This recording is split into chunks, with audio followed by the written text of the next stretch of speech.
On va maintenant s'intéresser à ce trafic plus lucratif et beaucoup moins dangereux que le trafic de drogue. Des gangs d'un nouveau genre détournent des médicaments grâce à de fausses ordonnances. Ils les revendent ensuite à l'étranger et quand ce sont des traitements anti-cancer, le gain peut atteindre, vous allez le voir, des milliers d'euros. Et vous allez voir aussi que la France est particulièrement vulnérable. Baptiste Guénet, David Bordy et Charlotte Gerbelot. La fausse ordonnance était presque parfaite.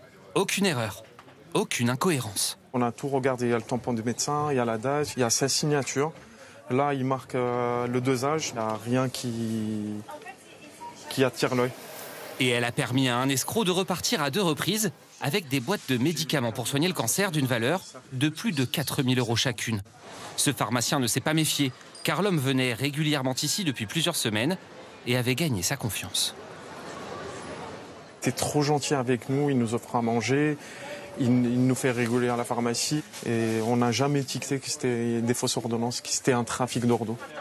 À la 3e tentative de l'escroc, le pharmacien est pris d'un doute. Il tente alors de contacter le médecin prescripteur. Et là, la surprise que le médecin il n'existe plus, qu'il a arrêté de pratiquer, ça fait plus que 2 ans.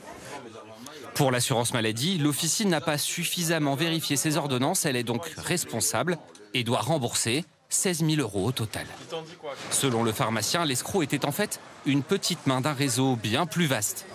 Un collecteur recruté sur les réseaux sociaux grâce à de petites annonces comme celle-ci, où les trafiquants promettent de racheter 200 € la boîte de médicaments contre le cancer.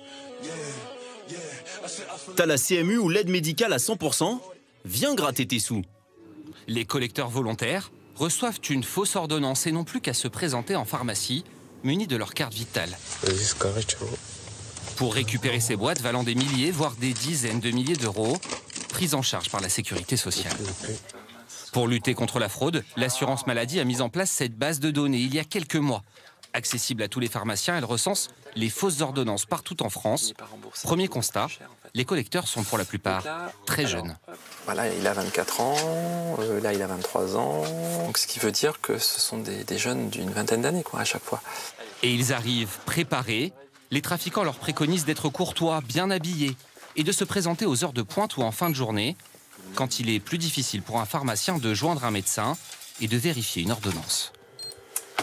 Ce sont souvent des médicaments qui partent dans des réseaux parallèles.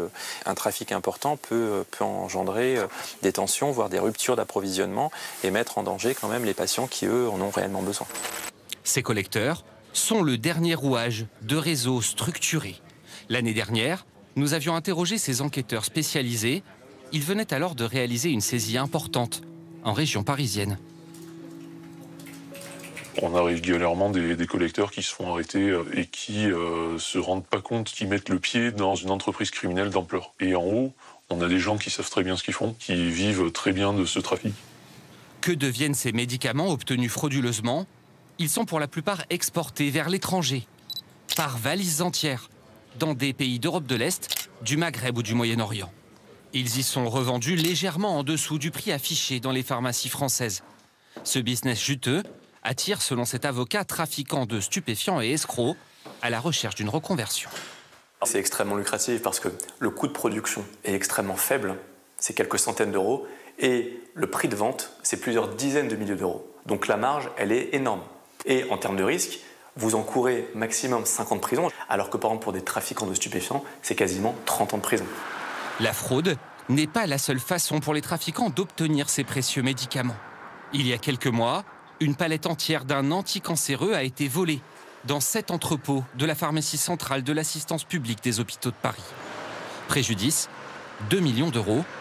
L'un des salariés du site et un chauffeur ont été interpellés.